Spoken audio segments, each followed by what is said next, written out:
Every number one contender's chance of beating the champion. These are always fun to look at, so let's see. Flyweight Joshua Van, 30% unlikely. I would agree. The only thing that's kind of making me unsure is the fact we haven't really seen Joshua Van takedown defense really tested that much. So people will say that Pantoja's going to be able to take him down, but we haven't really seen it get tested yet, so we're going to find out. Bantamweight, Petr Yan, obviously, 35% unlikely. I would agree with this. It's not that Petr Yan doesn't have the skills, it's that he doesn't have the correct pacing. He just fights too slowly to beat someone like Merab.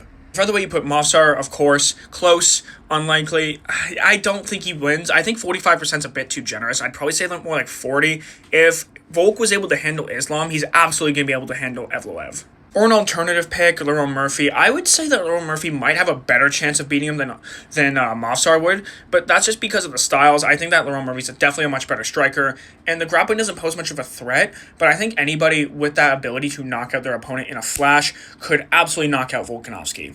For Armin, you put 45%. I'd say more like 40, but I can get behind 45%. Yeah, I don't think he beats Ilya, though. Welterweight Islam Makhachev, 70%. Oof. I would have went like 55 or 60. I think going 70% is basically giving JDM slim to no chance. For middleweight, Nasruddin Imavov, 15%. That might be a bit too much. We might have to go about 5% on this one. No, I'm kidding, but yeah, very, very unlikely. A heavyweight Carlos Ulrich, yeah, I don't think he has a style to beat someone like Alex Pereira, and that's just because they're both strikers, and like Alex Pereira does not lose to strikers 99% of the time. Like, yes, he lost to Izzy. That was also at 185, though.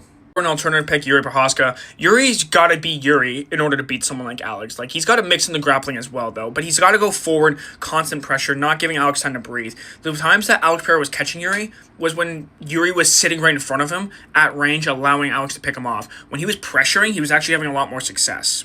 And lastly, for heavyweight, Cyril Gane, 45%. I think it's a bit much. I'd probably go a bit more like 40, just because of the skill of heavyweight's not generally great. His takedown defense, we really didn't get to see too much of it in the Aspinall fight, so we're going to find out more in the rematch.